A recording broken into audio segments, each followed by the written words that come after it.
ज्यादा जानकारी देने के लिए हमारे साथ कंसल्टिंग एडिटर अतुल प्रताप सिंह जुड़ चुके हैं। अतुल जी, पहले तो मैं आपसे इस मीटिंग के बारे में जानकारी लेना चाहूंगी कि देखिए, बीते दिनों जब हमला किया गया उसके बाद भारत ने जवाबी कार्रवाई जरूर की, लेकिन कहीं ना कहीं ये सारी चीजें दर्शाता है कि अभी ऑपरेशन जो सिंदूर हुआ है 2.0 वो अभी खत्म नहीं हुआ। बीते दिन भी ये बयान सामने आया, बैठक में क्या कुछ रहा उसको लेकर की जानकारी?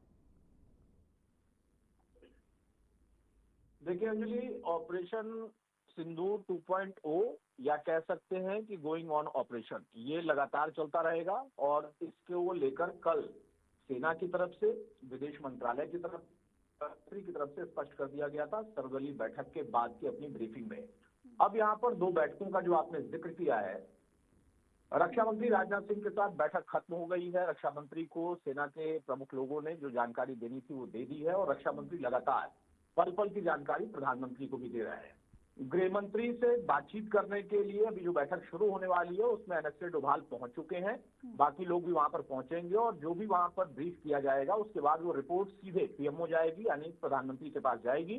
क्योंकि पीएम लगातार, प्रधानमंत्री मोदी लगातार इन चीजों को मॉनिटर कर रहे हैं। अब यहाँ पर सवाल इस बात का है कि जो ऑपरेशन चल रहा है उसको लेकर सेना ने अपनी तैयारी पहले से कर रखी थी और वो आगे बढ़ रहे हैं, लेकिन जो पाकिस्तान की तरफ से पहले घटनाक्रम को अंजाम दिया गया नापाक तरीके से, कायराना तरीके से, उसके बाद अब यहाँ पर युद्ध वाली स्थिति खुद उसकी तरफ से पैदा कर दी गई है।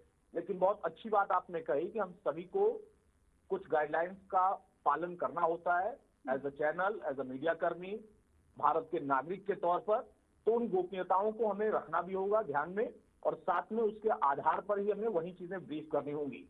जो बैठकें हैं उन बैठकों के अंदर की जो चर्चाएं हैं वो इतनी आसानी से ना तो बाहर आनी चाहिए, और आ भी गई तो उसका जिक्र हमें यहाँ पर नहीं करना है, क्योंकि वो एक गोपनीय बैठक होती है। और उस बैठक में जो ब्रीफ किया जाता है, क्या हुआ, कब हुआ, कैसे हुआ और आगे क्या होगा और क्यों होगा, ये सारे जो सवाल होते हैं इनका जवाब वहां पर दिया जाता है, या उस सवाल का जवाब लिया जाता है, और फिर उसके बारे में पीएमओ को रिपोर्ट की जाती है। प्रधानमंत्री मोदी लगातार इसे मॉनिटर कर रहे हैं, और आगे अब पाकिस्तान का रुख क्या होगा, रवैया क्या होगा, क्योंकि भारत बार बार कह रहा है कि हम अभी भी कोई ना तो उकसाने वाला कदम उठा रहे हैं, ना उकसाने वाली कोई बात कर रहे हैं, लेकिन अगर छेड़ोगे तो फिर छोड़ेंगे नहीं। कल का हश्र देख लिया है, उसके एक दिन पहले का हश्र पाकिस्तान ने देख लिया है, लेकिन उसकी फितरत, क्योंकि पाकिस्तानियों की फितरत आप पहले से जानते हो, तो वो बदलने वाली नहीं है।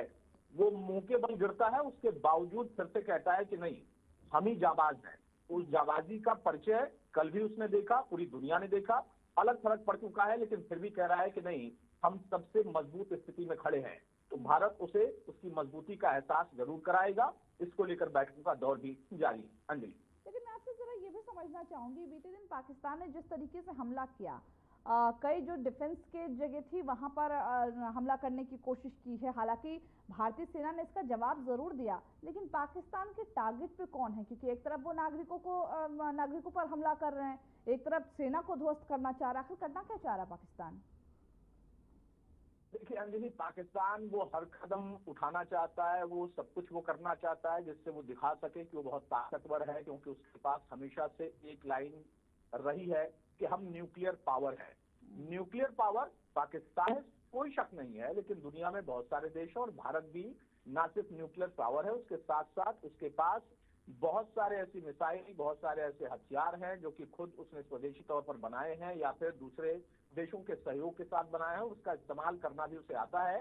S-400 हो या फिर आकाश मिसाइल हो, जिसने कल उनके जेट को मार गिराया, और अब उसकी तैनाती बड़े पैमाने पर अलग अलग जगहों पर की जा रही है। तो उसका एक बौखलाहट के तौर पर नतीजा दिखाई दे रहा है पाकिस्तान की तरफ से। जो आपका मूल सवाल है कि करना वो क्या चाह रहा है, मैं फिर से ये कहूंगा कि वो सब कुछ करना चाह रहा है ताकि वो दिखा सके कि हम सबसे मजबूत स्थिति में है।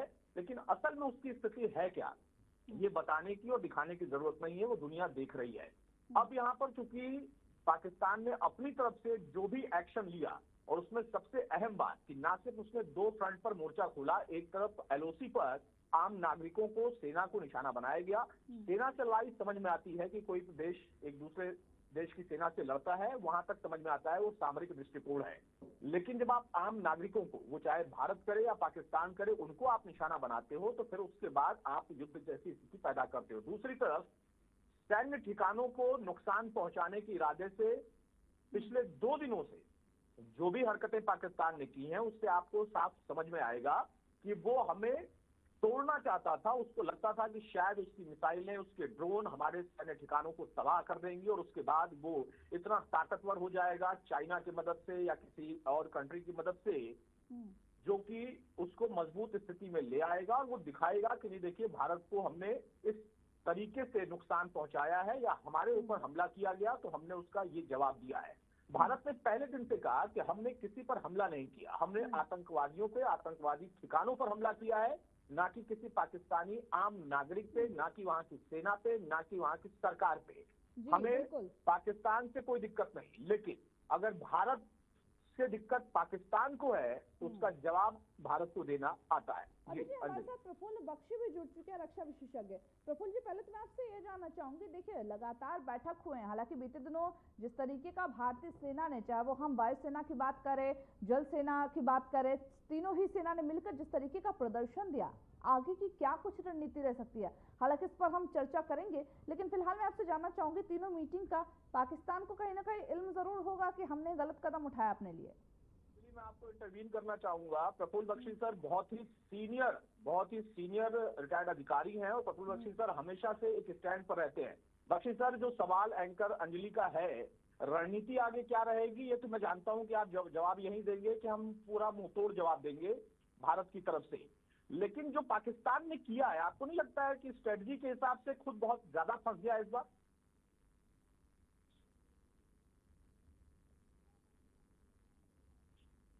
Lead India with 1000 cuts. तो पाकिस्तान अपनी पॉलिसी को निभा रहा है, बट पॉलिसी कौन निभा रहा है? पॉलिसी निभा रहा है उनके टेररिस्ट का लीडर, वो है पाकिस्तान आर्मी जनरल हेडक्वार्टर। वो पाकिस्तान की टेररिज्म का बाप है। ये मसद हजूर ये वाला, ये सब लोग ये नहीं है।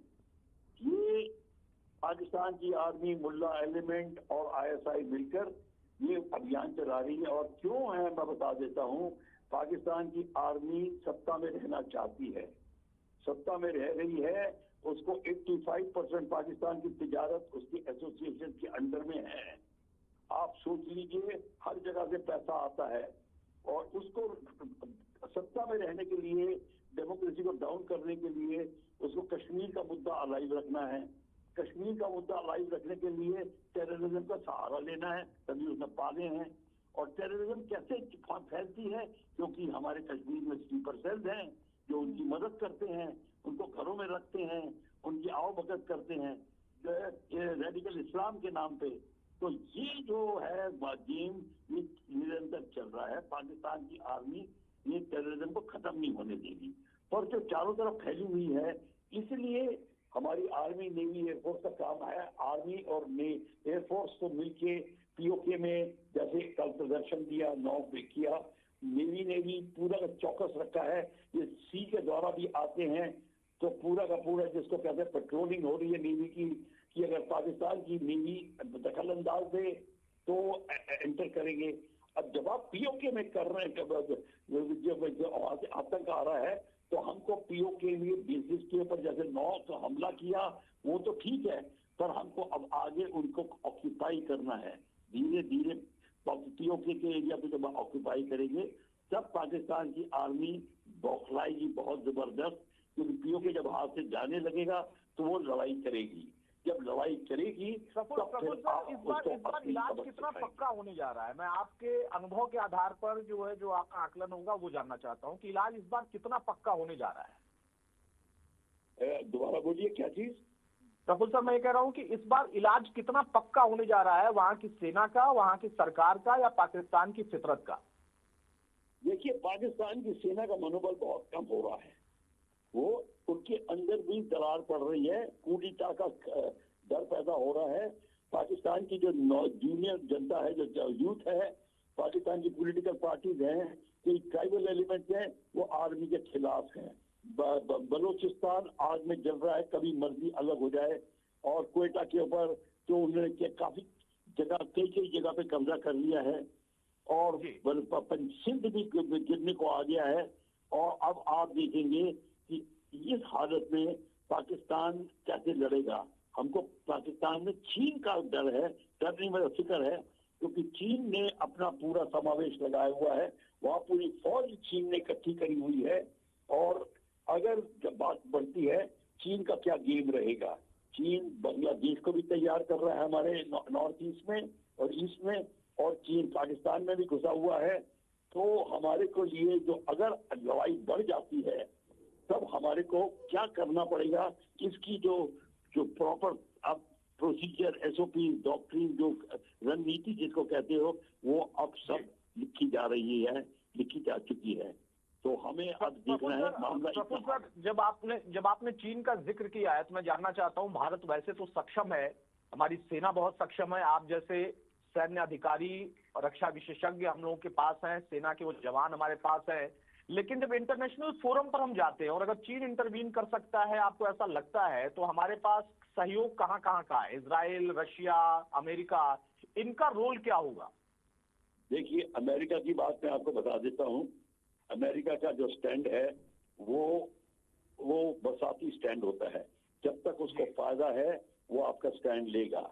आपने उनकी जेडी वांस का भी स्टेटमेंट सुन लिया, आपने ट्रम्प का भी सिस्टम सुन लिया, ये दोनों देश को मिल के बात करनी चाहिए, बैठ के, ये इत्यादि इत्यादि। ये नहीं कहा कि पाकिस्तान टेररिस्ट की एक्टिविटी बंद करे, ये बोलने की हिम्मत नहीं हुई थी। और जेडी वांस आए और चले गए, मतलब उन्होंने कोई स्टेटमेंट ऐसी नहीं बनाई जिससे भारत को ये फील हो कि हमारे साथ में है, ना ही ट्रम्प की स्टेटमेंट। बाकी कंट्रीज को देखो, यूरोपियन की कोई कंट्री जो ऐसी नहीं है, वो नहीं चाहती कि भारत उभरे इकोनॉमिकली। अगर भारत इकोनॉमिकली उभर जाता है तो हम लोग उनको चैलेंज करने लगेंगे, इंडस्ट्री में, ट्रेड में, हर जगह भारत का। और ये यूरोपियन कंट्रीज नहीं चाहती। वो हमको अभी भी कॉलोनिज्म की नजर से देखते हैं।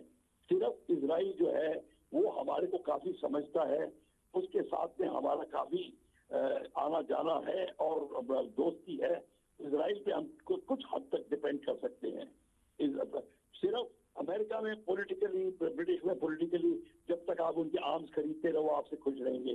जिस दिन आपने उनके आर्म्स देने बंद कर दिए वो आपके खिलाफ हो जाएंगे। अगर ये आपने पाकिस्तान, चाइना के ये ट्रांसपोर्ट एयरक्राफ्ट वगैरह, C-130 हरकुलिस, ग्लोब मास्टर वगैरह ना ये होते तो अभी आपका रिश्ता कुछ और होता। तो और चाइना को हमारी जरूरत है। बिल्कुल प्रोफेसर, मैं आपकी बात से पूरी तरह से सहमत हूं कि अमेरिका हमेशा से अपनी सुलभता, अपनी सरलता के हिसाब से ही कोई बयान देता है या स्टैंड लेता है। प्रोफेसर, एक सवाल और आखिरी में आपसे लेना चाहूंगा, जो कि पिछले 2 दिनों में घटनाक्रम हुआ और जिस तरीके से एक तरफ LOC पर जो सीज फायर का उल्लंघन करके आम नागरिकों को निशाना बनाया गया, उन्हें हताहत किया गया या जख्मी किया गया, और दूसरी तरफ हमारे शहरों को, हमारे सैन्य ठिकानों को निशाना बनाया गया। पाकिस्तान को क्या वाकई इस वक्त ये बैकअप कहीं से मिल रहा है या ये बौखलाहट है? और जो भारत ने उसका जवाब दिया है, हमारी सेना ने जवाब दिया है टेक्नोलॉजी के हिसाब से, अपने शौर्य के हिसाब से, वो आपको कितना मजबूती के साथ दिखाई देता है कि हाँ, भविष्य में अब इसके लिए एक बड़ा प्रमाण पाकिस्तान के और दुनिया के पास होगा? देखिए, जो पाकिस्तान कर रहा है वो अपने हिसाब से कर रहा है। पाकिस्तान को लड़ाई बढ़ानी है, पाकिस्तान को चाइना को इंटरवीन करवाना है, बांग्लादेश को इंटरवीन करवाना है। वो आपके सैनिकों के ठिकाने, सिविल एरिया पे हमला कर रहा है और वो अपने टेररिज्म के हिसाब से करता है और उसको कोई ह्यूमैनिटेरियन लॉस की फिक्र नहीं है। उसको पता है सिक्योरिटी काउंसिल में यूनाइटेड चाइना उसके साथ में होगा, टर्की उसके मदद करेगा, उसको ईरान मदद करेगा, बांग्लादेश मदद करेगा। उसको मदद करने वालों की कमी नहीं है, वो नहीं करता।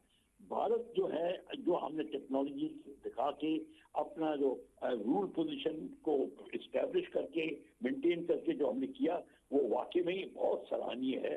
इसकी जरूर वाह हो रही है बाहर। मैं ये आपको बताने की कोशिश कर रहा हूँ, आप बाहर वालों पे डिपेंड मत करिए ज्यादा।